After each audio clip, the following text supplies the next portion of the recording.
What's good, guys? Welcome back to another video.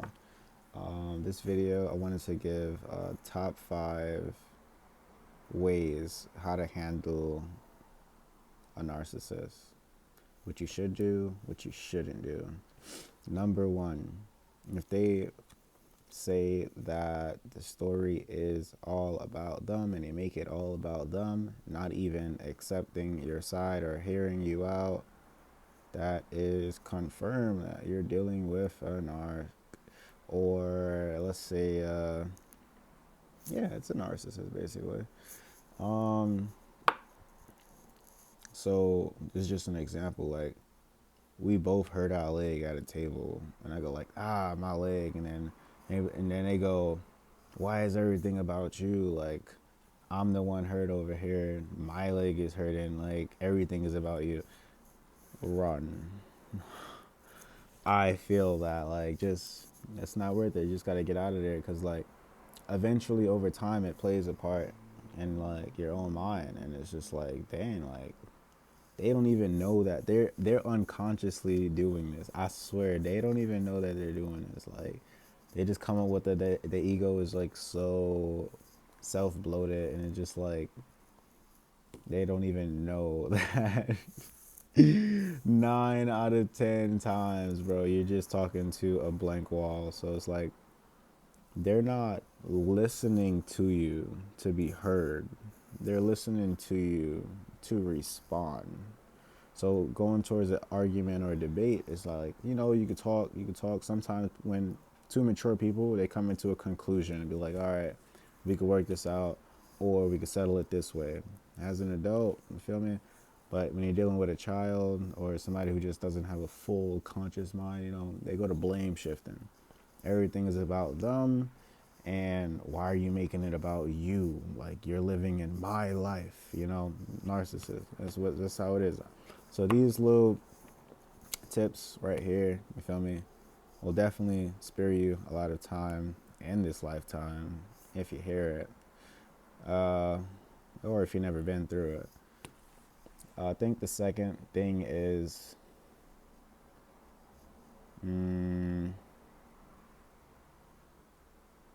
just God forbid if you breathe the wrong way. If you breathe too hard, you're done. You're clipped. It's just, why are you breathing in my atmosphere? Like, you're breathing in my life. That's crazy. Like, you're doing too much. And then they start an argument with you, and then you're just like, constantly gotta keep something, because they're looking at it like a challenge. Like, what makes him so mighty and great? Like, why can't I do that? And they don't even notice, like, they accumulating jealousy and all of that already. So it's like,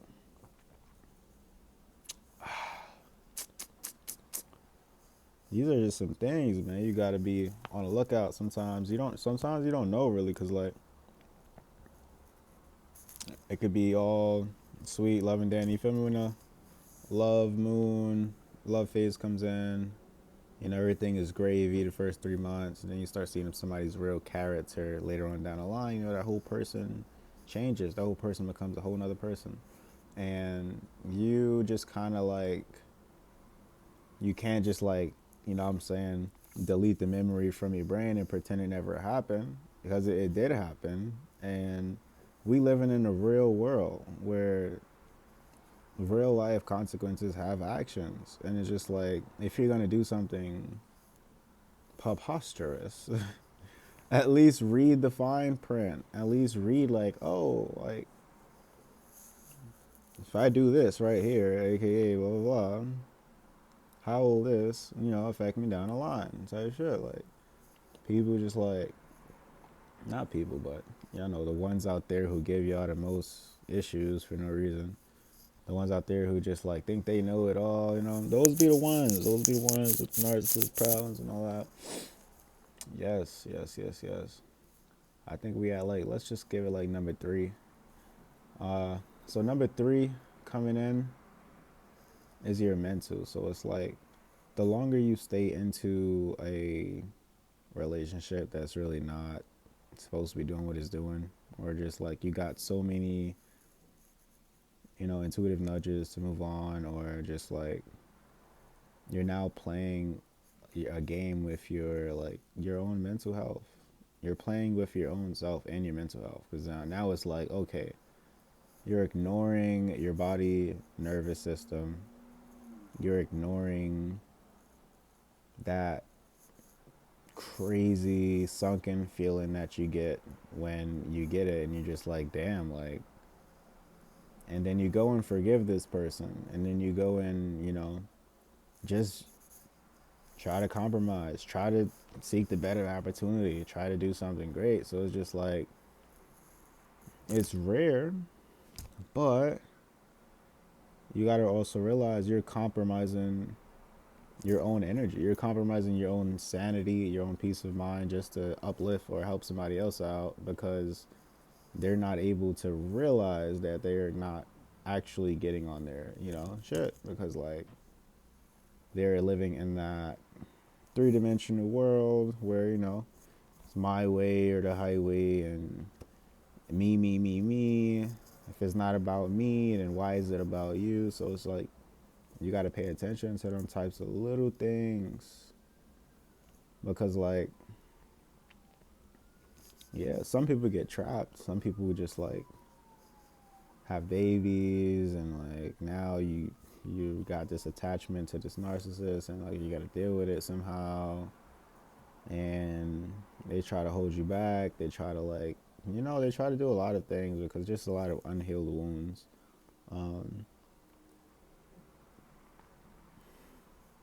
I think that's pretty like a good example for 3. So moving on to number 4. Number 3 was about the mental, for sure. The longer you stay in, the more your mental gets affected, and the more it'll drive you crazy. Never forget that. The longer you stay in, the slowly your mental starts to get, a little bit more scrambled, and then you start to get these crazy thoughts.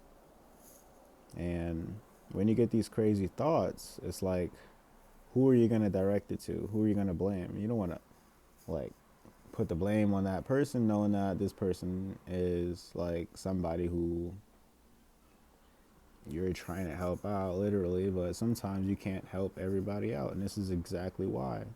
Because when you go to try to help that person out, they're doing more damage than you're helping them. So it's like, you're not really doing anything but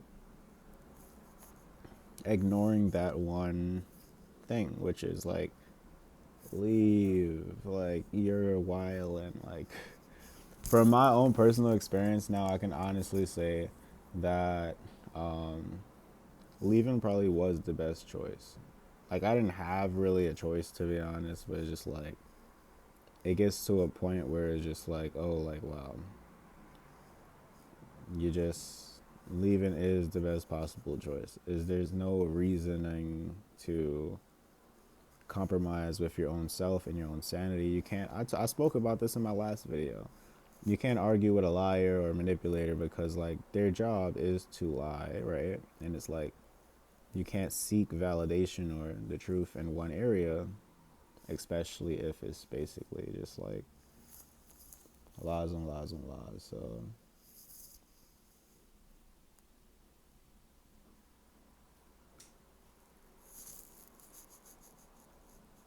yeah, it's like, if a person farted in a room, and you and that other person is the only people in that room, so